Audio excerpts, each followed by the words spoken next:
Hello guys. इस video में हम लोग डिस्कस करेंगे एसएसएल डिक्रिप्शन और एसएसएल फॉरवर्डिंग प्रॉक्सी। ये टॉपिक स्टार्ट करने से पहले हमें थोड़ा एसएसएल का पता होना चाहिए, एसएसएल क्या है, वो कैसे काम करता है। तो पहले एसएसएल को समझ लेते हैं, देन ये टॉपिक हम लोग स्टार्ट करेंगे। Let's get started. नेक्स्ट अगर हम लोग बात करें यहाँ पे एसएसएल की, सिक्योर सॉकेट लेयर की, ये 1990 के अंदर इस्टेब्लिश हुआ था, डेवलप हुआ था। और इसको एक नेटस्केप, एक ब्राउजर, एक कंपनी है जिसने अपने ब्राउजर में इसको यूज किया था। तो ये कैसे काम करता है, जैसे लेट्स सपोज एक वेब सर्वर था हमारे पास में और यहाँ पे हमारे पास में एक क्लाइंट। तो इन दोनों के बीच में एक सिक्योर कनेक्शन बनाने का काम करता है ये एसएसएल वीपीएन। क्या करता है, इन दोनों के बीच में एक सिक्योर कनेक्शन इस्टेब्लिश करने का काम करता है ताकि ये सिक्योरली एक दूसरे से कम्युनिकेट कर सके, राइट। इसमें नेक्स्ट लाइन में मैंने मेंशन भी करा हुआ है, it provide secure communication between Netscape browser and web server. ठीक है, तो ये जो एसएसएल है वो हमें 4 फीचर्स प्रोवाइड करवाता है: authentication, integrity and confidentiality. Authentication क्या है? ऑथेंटिकेशन मतलब ये दोनों एक दूसरे को क्या करेंगे, ऑथेंटिकेट करेंगे, राइट। और इंटीग्रिटी से क्या मतलब है, जो भी ये डेटा एक्सचेंज करेंगे वो डेटा एक्चुअल डेटा आपका एक्सचेंज होना चाहिए, लाइक रास्ते में कोई मॉडिफिकेशन ना हो। तो उसी को हम लोग क्या बोलते हैं, इंटीग्रिटी बोलते हैं। इंटीग्रिटी प्रोवाइड करवाता है और कॉन्फिडेंशियलिटी प्रोवाइड करवाएगा। कॉन्फिडेंशियलिटी से क्या मतलब है, जो भी डेटा जाएगा वो आपका इनक्रिप्टेड फॉर्म में जाएगा, राइट। ये 3 फीचर हमें प्रोवाइड करवाता है एसएसएल। बट अगर मैं बात करूं एसएसएल की, एसएसएल को अभी आईईटीएफ ने टेक ओवर कर लिया है, राइट। पहले क्या था, पहले जैसे एसएसएल का वर्जन 1 आया था, SSL version 2, SSL version 3। But उसके बाद में एसएसएल वर्जन 3 जो है उसको टेक ओवर कर लिया था किसने, आईईटीएफ ने। और उसको नेम दे दिया था एसएसएल को TLS, transport layer security. Okay, जो एसएसएल है, एसएसएल में हमारे पास में 4 प्रोटोकॉल है: SSL handshake, SSL record, SSL alert and CCS. Okay, one by one इनके बारे में हम लोग डिस्कस करेंगे।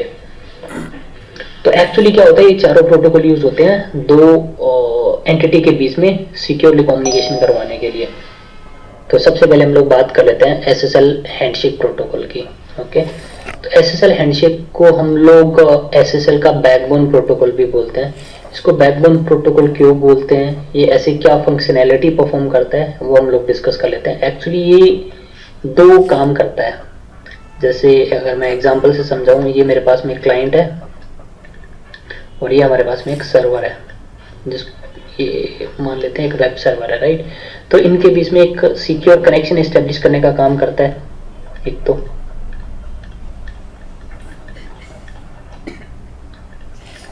एक सिक्योर कनेक्शन बनाता है और साथ के साथ ये इन दोनों को एक दूसरे को ऑथेंटिकेट करवाने का काम करता है। तो ये 2 काम कर रहा होता है, राइट। तो ये काम कैसे कर रहा होता है, तो इसके लिए एसएसएल के हमारे पास में ना 4 फेसेस हैं: phase 1, phase 2, phase 3 and phase 4।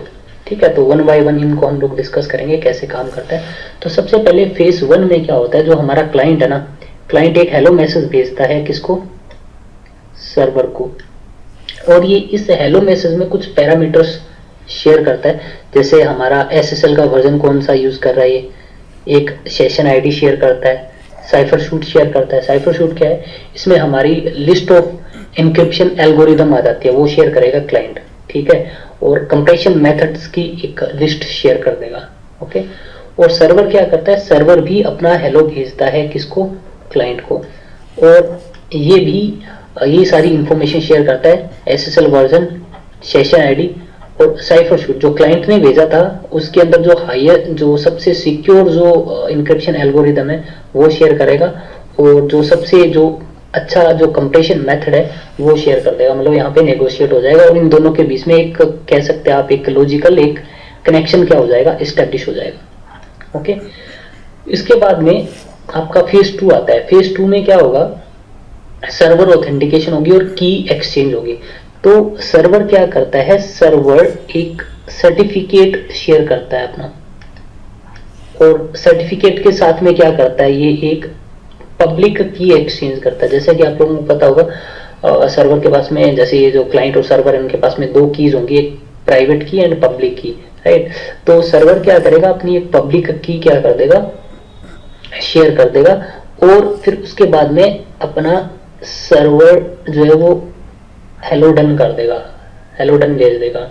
ठीक है, तो ये सारा काम हमारा फेज 2 में होता है। इसके बाद में फेज 3 में क्या होगा, फेज 3 में क्लाइंट भी क्या करेगा, अपना एक सर्टिफिकेट भेजेगा, और सर्टिफिकेट के साथ में ये भी अपनी की क्या करेगा, इसको एक्सचेंज करेगा, और साथ में जो इसने सर्टिफिकेट रिसीव किया था उसको वेरीफाई कर देगा। ओके, तो ये आपका फेज 3 में ये सारे टास्क परफॉर्म होंगे, और ये इसको हम लोग बोलते हैं, फेज 3 को हम लोग क्लाइंट ऑथेंटिकेशन फेज बोलते हैं। ठीक है, और फेज 4 में क्या होगा आपका, देन इसके बाद में हमारा फेज 4 आएगा, फाइनलाइज हमारा फेज आएगा, जिसमें क्लाइंट जो है वो एक CSS भेजता है। CSS stand for change cipher specification. Actually ये इसमें क्या इंफॉर्मेशन भेजेगा, ये current status of cipher protocol का जो करंट स्टेटस है वो शेयर करेगा, और क्या करने वाला है, ये इसको फिनिश कर देगा। राइट, ऐसे ही फिर सर्वर भी क्या करेगा, सर्वर भी अपना CSS भेजेगा, साइफर चेंज साइफर स्पेसिफिकेशन भेजेगा। ठीक है, और फिर उसके बाद में एक फिनिश मैसेज भेज देगा। सो ये एक ओवरव्यू था हैंडशेक प्रोटोकॉल का। तो हमने डिस्कस किया था SSL हमें 3 फीचर प्रोवाइड करवाता है, ऑथेंटिकेशन, इंटीग्रिटी एंड कॉन्फिडेंशियलिटी। तो हमने यहाँ पे ऑथेंटिकेशन देख लिया है, बाकी 2 चीजें बची हैं हमारी, इंटीग्रिटी एंड कॉन्फिडेंशियलिटी, वो नेक्स्ट प्रोटोकॉल में आ जाएगी, हमारे रिकॉर्ड प्रोटोकॉल में। तो नेक्स्ट हम लोग डिस्कस करते हैं SSL रिकॉर्ड प्रोटोकॉल। सो इसके लिए मैंने यहाँ पे आपको एक्सप्लेन करवाया, अगर आप इस पिक्चर में देख सकते हो, ले सपोज ये हमारे पास में कंप्लीट एक डेटा है।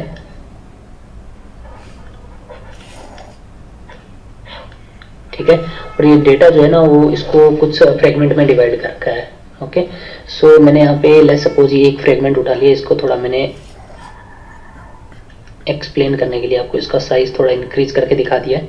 ठीक है, तो ये जो डेटा है ना हमारा, वो मैंने यहाँ पे P से इंडिकेट किया, मतलब ये आपका प्लेन टेक्स्ट में है, और इस डेटा का साइज जो है ना 2⁴ बाइट, इस इतना या इससे कम होना चाहिए, इससे ज़्यादा नहीं होता ये डेटा। राइट, फिर इसके बाद में क्या मैं यहाँ पे इंडिकेट किया हुआ है, यहाँ पे आपको दिखाया हुआ है कि डेटा जो है वो इस नेक्स्ट स्टेप में क्या दिखाया है, डेटा जो है वो आपका कंप्रेस हो गया, डेटा को यहाँ पे हमने क्या कर दिया, कंप्रेस कर दिया। और ये जो स्टेप है ना, ये हमारा ऑप्शनल स्टेप है। राइट, और डेटा जो आपका कंप्रेस हो रहा है ना, यहाँ पे कुछ भी डेटा आपका लॉस नहीं होना चाहिए, एग्जैक्ट आपका डेटा होना चाहिए। राइट, और नेक्स्ट स्टेप में क्या दिखाया है, नेक्स्ट स्टेप में ये जो हमारा कंप्रेस्ड डेटा है, इसके ऊपर एक हैशिंग एल्गोरिदम रन होगी, और हैशिंग एल्गोरिदम रन करने के बाद में एक मैक कैलकुलेट होगा। MAC stand for message authenticate code. Okay, और वो मैक जो है ना वो इसके साथ में अपेंड हो जाएगा, इसके साथ में ऐड हो जाएगा। राइट, और इसको हम लोग बोलते हैं यहाँ पे ये मैक कैलकुलेट करने के बाद में ऐड हो रहा है, इसको हम लोग बोलते हैं यहाँ पे क्या प्रोवाइड करवाता है आपको, ये इंटीग्रिटी प्रोवाइड हो रही है, ये आपको इंटीग्रिटी मिल रही है यहाँ पे। राइट, इसके बाद में क्या होगा, डेटा आपका नेक्स्ट स्टेप में मैंने आपको क्या बताया है, नेक्स्ट स्टेप में इस पूरे कंप्लीट डेटा के ऊपर, ठीक है, इस पूरे डेटा के ऊपर अब क्या होगा, एक आपकी इंक्रिप्शन एल्गोरिदम रन होगी, और ये डेटा को क्या कर दिया जाएगा, यहाँ पे इंक्रिप्ट कर दिया जाएगा। यहाँ पे जो मैंने शेडो दिखा रखी है, ये आपका डेटा जो है आपका इंक्रिप्ट हो चुका है। उसके बाद में ये डेटा आपका नेक्स्ट स्टेप में मैंने आपको क्या बताया हुआ है, ये डेटा है आपका यहाँ पे, और इस डेटा के साथ में नेक्स्ट स्टेप में क्या बता रखा है, एक आपका रिकॉर्ड प्रोटोकॉल का हेडर क्या हो जाएगा, अटैच हो जाएगा। तो आई होप आपको ये चीज समझ में आ गई होगी। और इसको ना मैंने थोड़ा यहाँ पे आपको पिक्चर में दिखा रखा है, जैसे ये हमारा वो हेडर हो गया,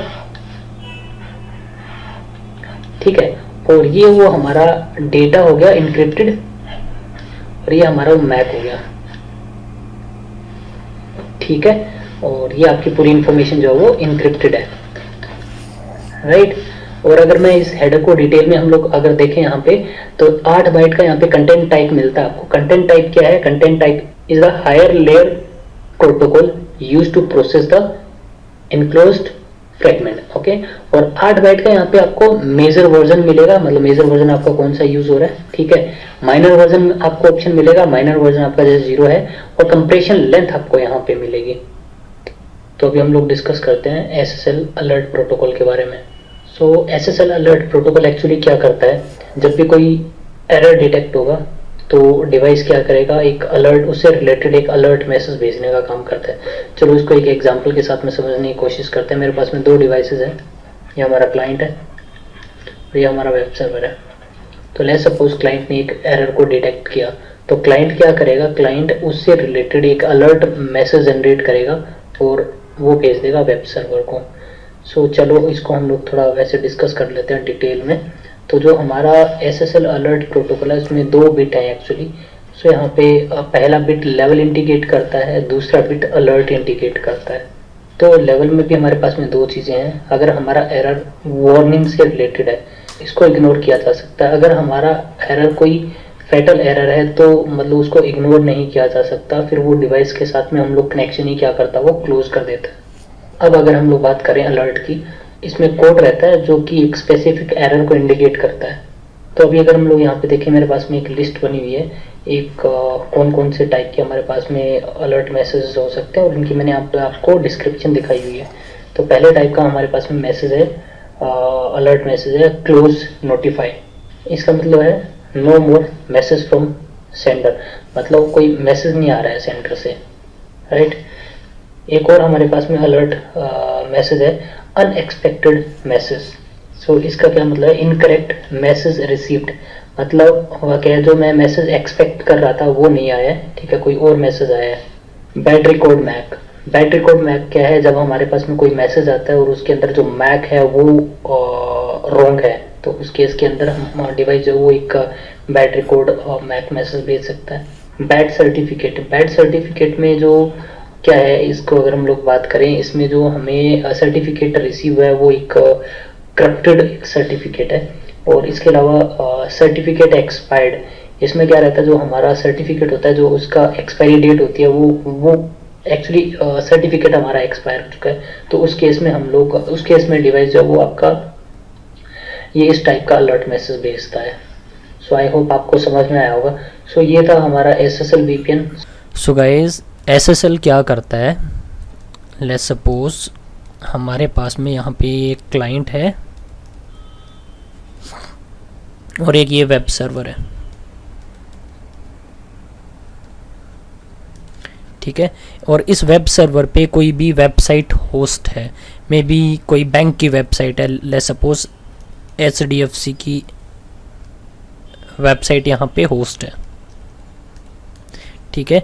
तो ये क्लाइंट क्या करेगा, क्लाइंट ने कोई भी ट्रांजैक्शन करनी है ऑनलाइन, तो वो क्या करेगा, इसके साथ में एक कनेक्शन बनाएगा वेब सर्वर के साथ में, और यहाँ पे अपना user ID and password insert करेगा इस वेबसाइट पर लॉगिन करने के लिए। तो गाइज इंटरनेट पे यहाँ पे हमारे पास में हैकर्स वगैरह हो सकते हैं और वो क्या कर सकते हैं, वो आपके ट्रैफिक को मॉनिटर कर सकते हैं और आपका यूज़र आईडी पासवर्ड जो है वो ले सकते हैं। कोई भी वो स्निफिंग टूल वगैरह के थ्रू वो आपका यूज़र आईडी पासवर्ड कैप्चर कर सकते हैं और उसका फिर मिस यूज़ भी कर सकते हैं। तो गाइज एसएसएल क्या करता है, एसएसएल इस क्लाइंट के बीच में और इस सर्वर के बीच में एक सिक्योर कनेक्शन बनाने का काम करता है। जो ये कनेक्शन बनेगा एक सिक्योर कनेक्शन बनेगा और जो भी डेटा ट्रैफिक जाएगा इन दोनों के बीच में ट्रेवल करेगा वो इनक्रिप्टेड फॉर्म में ट्रेवल करेगा। और अब इससे क्या होगा, कोई भी अटैकर अगर यहाँ पे इस इंफॉर्मेशन को रीड करना चाहेगा तो वो रीड नहीं कर पाएगा। तो ये कैसे डेटा इनक्रिप्ट होता है वो हमने अभी चीज़ें डिस्कस कर ली है। नेक्स्ट वीडियो में हम लोग डिस्कस करेंगे एसएसएल डिक्रिप्शन और एसएसएल फॉरवर्डिंग प्रॉक्सी।